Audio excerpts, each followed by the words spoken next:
Ce jeudi 5 mars 2015, c'est à la mairie du 16e arrondissement de Paris que la diaspora libanaise Overseas organise la première des 8 conférences sur l'identité libanaise. Le thème, les Phéniciens et l'ouverture au monde, mythe ou réalité. Plus de 150 personnes étaient présentes et c'est Claude Goasguen, député et maire du 16e arrondissement, puis Naoum Abirached, président de la DLO, qui ouvre la conférence. Alors écoutez, d'abord je suis très heureux d'être là et dans le 16e arrondissement, je sais tout ce que vous apportez à cet arrondissement. C'est donc un vrai plaisir pour toutes ces raisons d'être là et je vous remercie. Et sachez en tout cas qu'en toute hypothèse, vous êtes les bienvenus, vous êtes chez vous, à la mairie du 16e. Et vous y êtes bien, parce que je suis bien avec vous. Voilà. Nous avons décidé, la DLO, d'organiser ce cycle de conférences sur l'identité libanaise pour que les jeunes nés à l'étranger aient connaissance de leurs racines. Ce rappel du passé devrait nous convaincre de la grandeur de notre patrie qui, depuis des millénaires, n'a œuvré que pour enrichir l'humanité et renforcer la communication pacifique entre les peuples. Notre devoir est de laisser un pays stable pour les générations futures. Et c'est pendant la dernière conférence que nous allons vous proposer des recommandations et des solutions à ces problèmes. Je vous en supplie, il faut avoir foi en la pérennité de notre patrie, quels que soient les problèmes de la région. Merci à tous d'être là. On démarre. Pour commencer cette conférence, nous accueillons une personnalité prestigieuse, Madame Maha Chalabi.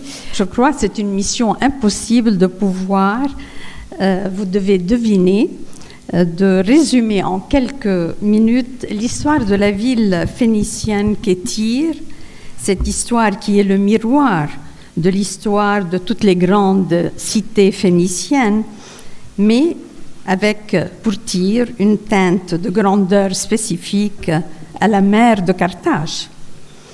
Tyr est en effet un phénomène unique dans l'histoire de l'humanité. Pas une ville au monde n'a été chantée, racontée, citée par les écrivains de l'Antiquité autant que Tyr. Une des forces de Tyr était aussi la créativité de ces fameux artisans. Maîtres verriers, potiers, orfèvres, tisseurs, sculpteurs de pierre et de bronze, spécialistes de la teinture pourpre décrite par Pline l'Ancien dans son Histoire naturelle. Malraux disait « Toute civilisation a besoin de se reconnaître dans un certain nombre de reflets. » La civilisation de Tyr est 1000 fois teinte par l'histoire.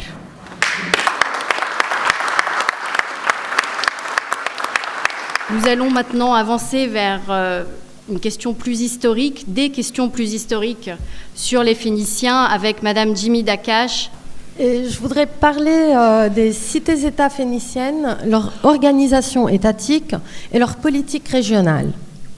La documentation épigraphique sémitique fournit des éléments qui permettent d'élucider le contexte politique de la région levantine depuis l'âge du bronze, notamment au bronze récent, donc 1550-1200, pendant lequel les petits royaumes se trouvaient constamment sous la domination d'autres plus puissants. Comme le Royaume-Uni des Phéniciens n'a jamais existé, les cités-États étaient souvent dominées par de plus grandes puissances. Néanmoins, les Phéniciens étaient capables de garder une certaine autonomie et surtout de conquérir de nouveaux territoires. De toute façon, en payant tribut aux souverains, ils ne se sentaient pas opprimés, mais au contraire, ils s'assuraient la protection du souverain, aussi bien pour leurs cités-États que pour leurs activités commerciales. Je vous remercie. Je voudrais vous parler effectivement de ce qu'on appelle l'expansion phénicienne à travers les mers et le bassin méditerranéen particulièrement.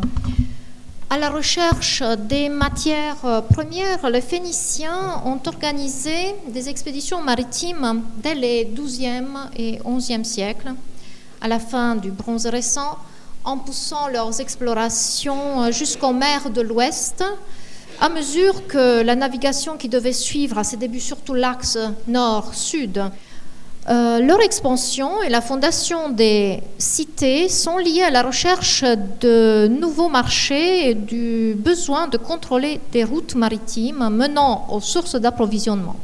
Bon, simplement, je vous remercie puisque sur le buste de Marianne, il y a 2 lettres qui viennent de chez nous, le R et le F. Le roche, la tête. Et c'est la tête avec le cou, symbole du leadership. Et le F, c'est à l'origine, c'est le VAV, le lien. Alors, RF, République française, veut dire le leadership et le lien. C'est pas mal en explication. L'alphabet phénicien se termine par la paix, le signe de l'alliance. Quand on l'a transmis aux Grecs, quelle lettre ils ont choisi pour mettre en dernier? Le Z, le signe de la guerre, le Zayn, l'arme. Peut-être il serait plus réaliste. Et peut-être les Phéniciens étaient un peuple qui rêvait et qui aimait la rencontre et qui aimait la paix. Et c'est à ce peuple et à cet alphabet que je voudrais ressembler. Merci beaucoup.